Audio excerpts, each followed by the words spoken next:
600 000, c'est le nombre de visiteurs qui auront arpenté jusqu'à ce dimanche les allées de la plus grande ferme de France, le Salon international de l'agriculture de Paris porte de Versailles. Avant un retour sur la journée de jeudi dédiée aux Vosges, à l'entrée, c'était elle la star, la vache houppette de la race limousine, égérie du salon. J'aime bien sa couleur et j'aime bien ces petites boucles qu'elle a sur la tête. Elle s'appelle comment ? Houppette. Houppette qui tient le haut de l'affiche avec un petit bout des Vosges, car on le sait moins. L'affiche et les spots TV de promotion de cet événement national ont été confiés à une petite agence de communication de Remiremont. Chaque jour, ces passionnés travaillent la terre, préservent notre patrimoine. Le bouche à oreille a fait qu'on s'est retrouvé en lice face à 4 autres agences et que le concept et notre côté passionné et le message que l'on voulait faire passer a fait mouche auprès de Comexposium et du salon.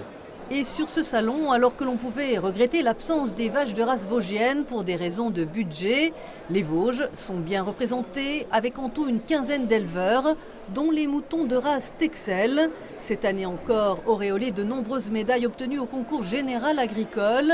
Armand, lui, ne le sait pas, mais il fait même le buzz sur les réseaux. On l'a vu en compagnie du chanteur Joe Star. Ce mouton est élevé en copropriété par 5 copains.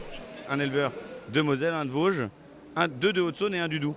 Et du coup, on a acheté Armand, qui a brillamment terminé deuxième en prix laine et deuxième en prix viande. Donc on est assez fiers de notre Armand. On a plus de 230 000 vues sur notre page Facebook, c'est un peu la folie. Clairement. Yves, le voisin d'Armand, lui est premier prix français dans la race Texel pour sa laine et il était attendu sur le ring. C'est aussi cela la vie du salon de l'agriculture, les démonstrations des plus beaux animaux d'élevage, comme pour la jument de trait de race ardennaise Cristal, venue de Neufchâteau, ici en attelage. Vous voyez le dynamisme du cheval de trait ardennais, vous voyez ? On a des chevaux lourds, massifs, avec beaucoup d'allure, beaucoup d'amplitude. Aux attelages de l'homme, on sélectionne plutôt des chevaux typés sport. On n'aime pas d'employer ce mot-là, mais on ne veut pas du lourd. On cherche vraiment du cheval aérien, léger, pour qu'il se déplace plus facilement avec la voiture qui est derrière. Moi, je suis une jeune meneuse. J'ai commencé l'année dernière. Et donc, en fait, si elle gagne, elle va être encore meilleure. Et c'est finalement elle qui va m'apprendre à atteler correctement. Mais le salon de l'agriculture, c'est aussi une vitrine de l'excellence des terroirs. Et dans le pavillon des saveurs de France, depuis 2 ans, le département investit dans 50 mètres carrés aux couleurs de la marque Je vois la vie en Vosges, avec une épicerie partagée et un retour sur investissement espéré. C'est le but, c'est pas de faire un coup entre guillemets sans lendemain. L'objectif, c'est de concrétiser dans le temps avec un suivi et que leurs produits puissent être vendus tout au long de l'année. C'est une épicerie partagée, donc ça permet à des producteurs de venir, pas forcément les 10 jours, mais justement de se relayer pour mettre en avant les terroirs vosgiens. Et justement, dans cette épicerie, on peut profiter d'une dégustation vachement givrée au goût vosgien. Cette année, on a emmené une crème glacée au sapin des Vosges et une crème glacée au miel du rucher des 3 provinces à la Marche. Après une première expérience, Amandine, elle s'est lancée en individuel, proposant ses plats cuisinés en bocaux et des pasta box spécial salon. Les gens ne connaissent pas forcément le Munster chaud. On connaît le nom, mais pas forcément chaud. Les gens prennent nos petits flyers pour pouvoir commander en ligne, viennent nous voir. Le concours général agricole distribue aussi ses célèbres feuilles de chêne.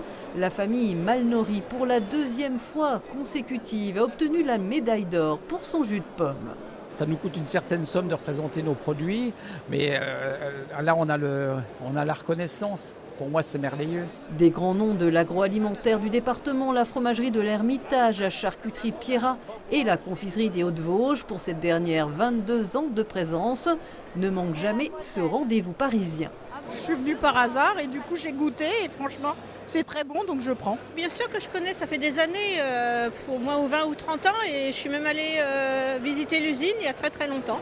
Si le salon est avant tout un moment de fête, on n'oublie pas pour autant la crise du monde agricole. La récente loi d'orientation a mis en sourdine les colères, mais les syndicats restent vigilants. L'objectif, c'est toujours d'être acteur du renouvellement des générations. Je pense que c'est l'identité qu'on a chez les jeunes agriculteurs. Donc l'objectif, c'est d'être toujours à la manœuvre dans le parcours à l'installation. C'est pas le grand soir, mais ça permet d'avoir au moins un cadre pour avancer. Les Vosges vont continuer à ravir les papilles des gourmands comme avec cette fontaine de crème de Münster, réalisée par le traiteur Frédéric Parmentier et les élèves de la maison familiale et rurale de Saulxures-sur-Moselotte.